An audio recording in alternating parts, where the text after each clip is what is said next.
Hey folks, Justin from Tackle Tactics. Today we are here to talk about how to rig and fish a deadly and versatile presentation, the ZMan 3.75 inch goat.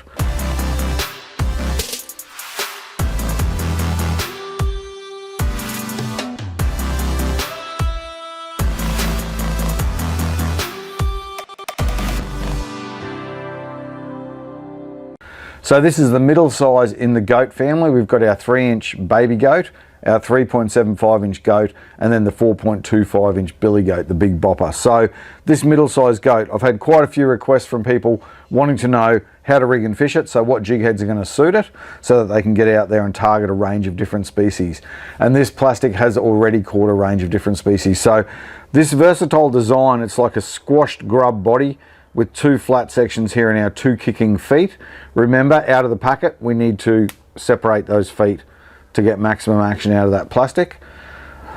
So the versatility of this plastic, we can fish it on the surface. It's excellent as a topwater bait, buzzed across the top for barra, jacks, murray cod, all sorts of species.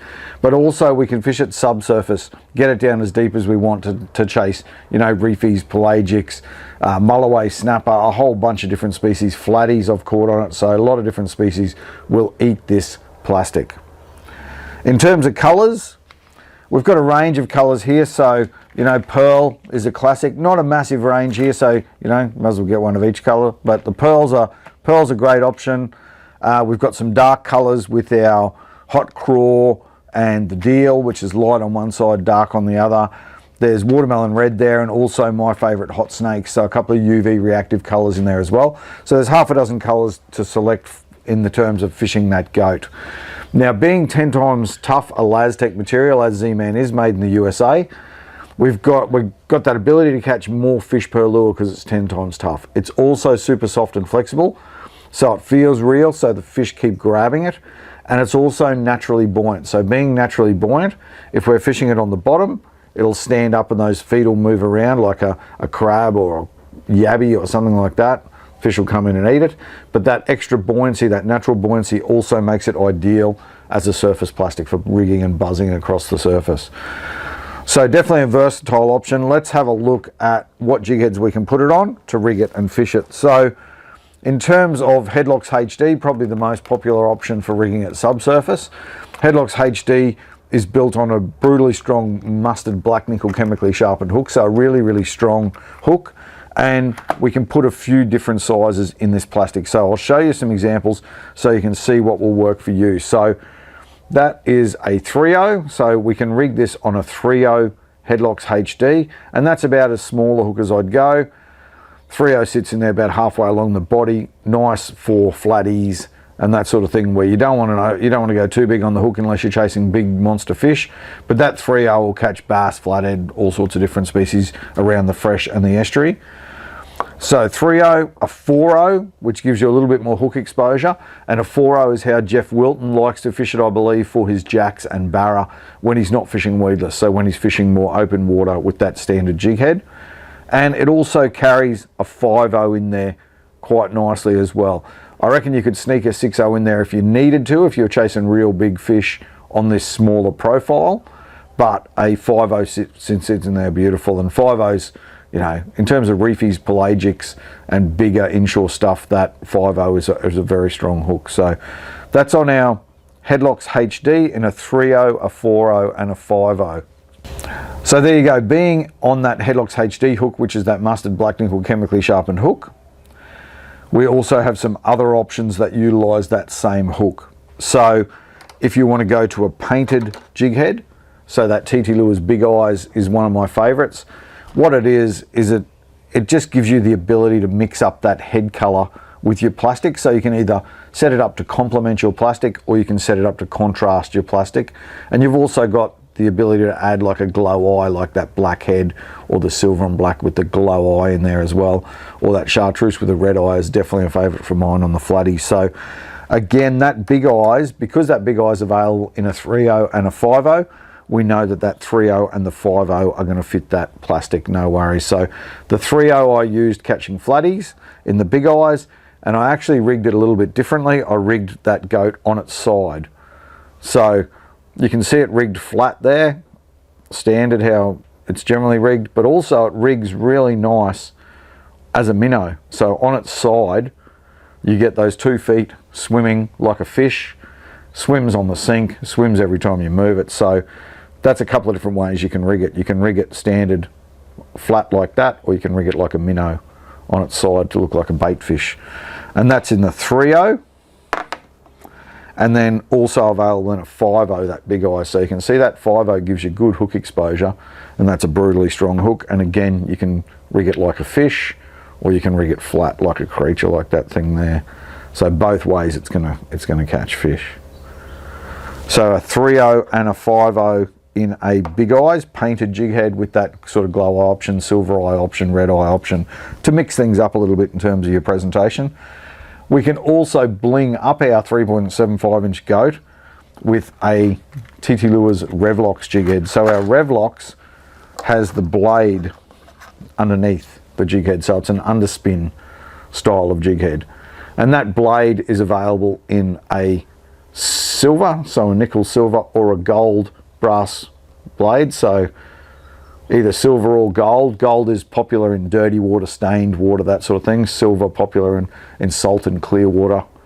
And it's available in a Colorado, which is the rounder blade, and also a willow, which is that thinner, longer blade. So generally that willow is preferred when you're fishing a little bit quicker, faster, running deeper. And if you want that extra thump of the round Colorado, it creates a little more drag. We'll generally ride a little higher, and you can get it go, we'll get it working a little bit slower as well. So often the Colorado is preferred in the fresh and the willow is preferred in the salt, but you can mix it up to suit your requirements. So again, on a 3.0, that same hook is in our Headlocks HD, so we can rig it on a 3.0, and we can also rig it on that 5.0 if we're wanting more hook exposure, larger hook, strong hook, that sort of thing. So both those hooks are strong, but that 5.0 is a brutal hook, so for larger species. So that allows you to add a bit of bling. I reckon that'll be deadly on cod, barra, all that sort of thing, where you want a little bit of flash snapper, dropping it down to the snapper. They love a bit of bling as that thing sinks down. And again, we can rig it as a minnow if we want to, so we can rig it side on, so we get that sort of fish profile, that swimming tail, like a fish, looks like a bait fish there. So that is our standard rigging. So there's a few options for standard rigging. That 3.0, 4.0, 5.0 in a Headlocks HD, and the 3.0 and 5.0 in the big eyes painted head, or the Revlocks underspin for adding that bit of bling to your goat. Weedless. This guy excels Weedless. The design of this plastic is awesome. The body shape, flattened body shape, rides so well Weedless, and also gives it a little bit of lift when you're fishing Weedless. So for me, fishing flathead in the weed, when I rig Weedless and I hop that plastic, or I roll that plastic, or work that plastic out of the weed, I've found that this plastic catches weed less than any other plastic I've fished. It's really, really cool, especially if you're in amongst real heavy eelgrass and that sort of thing. This plastic is great. So what hook sizes are we going to put this on? It's pretty good, because it pretty well corresponds with our hook sizes in our standard rigging across to our Weedless rigging. So we're on a 3.0 there, so that's a 3.0 chin lock. So our chin locks is unweighted. It just has the keeper on the front there, and that keeper is designed to hold the chin of the plastic in place so that it doesn't slip off. And that's ideal with those ElaZtech ZMan plastics. So it's got that chin lock keeper to lock your plastic in place. And that is on a 3.0. So because of the squashed body, even though it's quite a long, large sort of profile, it's got that squashed body so it can hold a 3.0 nicely, which brings us in around, you know, bass sort of territory and that sort of thing. So that there, with that sitting there, and it sits so well on that flat body, that Weedless hook, that's going to be ideal for buzzing over the top of weed, lilies, any really hardcore structure. Throw it in amongst trees, whatever you want to do. And that's on a 3.0. Also sits really nice on a 4.0. And that's how Jeff Wilton, I believe, up north's been rigging his. We've been seeing heaps of photos coming down from Jeff of jacks and barra and other species eating that goat. So 4.0 just gives you a little bit more clearance on the hook, so when the fish bites it, it can move that down. Great thing about ZMan being super soft and flexible as well, when you're fishing Weedless, it does clear the hook very well when you do get strikes, so good hook up rate. That sits in there beautiful. You can pull the plastic forward and just bury the hook put slightly, if you want to, but I've found that it sits fine, just tucked in nicely against that there. So in our chin locks, we've got a 3/0, a 4/0, and we've got a 6/0. And you can see there that carries a 6/0 pretty well also. So we've still got a couple of segments left of the tail, but we've got those feet kicking freely at the back end there on a 6/0. So that 6/0 starts to put us in, you know, impoundment barra territory, and, you know, those big fish, larger cod and stuff that are going to need a bigger hook to get them in the corner of the jaw and get a good hook set and that sort of thing. So that's a 6/0. So in our chin locks, 3/0, 4/0 and 6/0.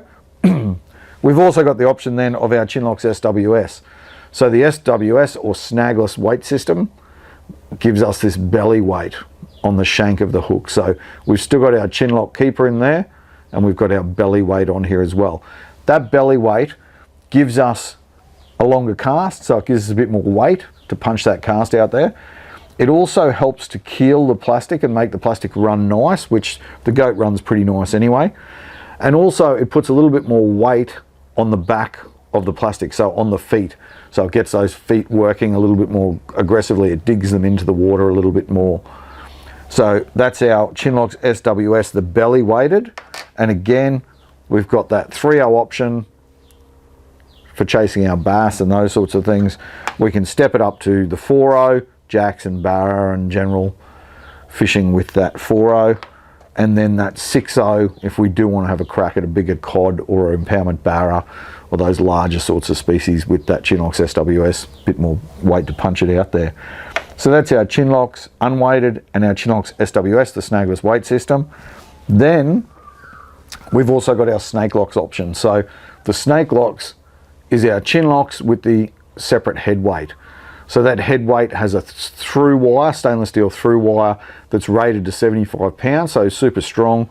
And it basically just allows lots of movement with that hook attaching separately there. Also, when your weight sits on the bottom, your plastic will stand up and attract the attention of the fish. And we've got the ability to clip that hook off that head. So what that means is we can mix up our hooks and our head weights as required. So a lot of people just keep a kit in their boat or in their kayak or whatever that's got a bunch of hooks and a bunch of heads, and they just mix and match them as required. So we just snap that hook back on there again, and away we go, we're ready to fish. So again, we've got our 3/0, which would be perfect for dropping that weight down right in amongst the snags and weed edges and those sorts of things for the bass, around the lily points and things with that 3/0. Up to our 4/0 for Jeff Wilton's jacks and barra and those sorts of things. So our 4/0 is a good hook size for those larger estuary species, larger freshwater species as well. In the snake locks range, there's also a 5/0. So you've got an option in between that 4/0 and that 6/0. 4/0 sits really nicely in, 5/0 sits really nicely in there. Gives you that in between hook size, and then the 6/0 again for those larger barra, Murray cod, those sorts of things where you want to fish this plastic and get that thing, you know, the Murray cod would love that thing looking like a cray down there. Boom, fish on. So that is our snake locks option in a 3/0, 4/0, 5/0 and a 6/0. Don't forget, you can also get this guy, the TT Lures Value Pack, and that's the Weedless Rig Value Pack, and that's got a bunch of options in here. So if you're wanting to give weedless fishing a go, in here we've got some 3/0s, 4/0s, 6/0s, we've got some chin locks SWS, we've got chin locks hooks, and we've got 4 different head weights. So there's a stack of options in there to get you started, and that's a good affordable way to get into weedless fishing as well. And there's hooks and that in there to suit a bunch of different plastics, but a lot in there to go straight into that goat, and away you go. In terms of scent, don't forget, always bang some scent on there. I'll always put Procure Super Gel on my plastic, and I'll apply it every 30 casts or so, or after I catch a fish, I'll often put it on. If it's quiet, I might put a little bit more on. And that's a really good way of attracting fish, triggering strikes, getting them to hold on that bit longer so that you can set the hook. Flavor wise, it doesn't really matter. As long as you grab one that's sort of relevant to the species that you're targeting and that sort of thing. For me, if I'm fishing it as a crab or a craw, I'll fish like a saltwater yabby nipper. If I'm fishing it more rigged like a bait fish on that sideways sort of technique, then I'll fish mullet or sardine pilchard or something like that. So yeah, just something to sweeten it up a little bit. So there you go. That is the goat, 3.75 inch goat from ZMan, how to rig and fish it. I hope that helps you to pick a few different heads to give it a run and go out there and whack a few different species on it. All the best with the fishing. Cheers.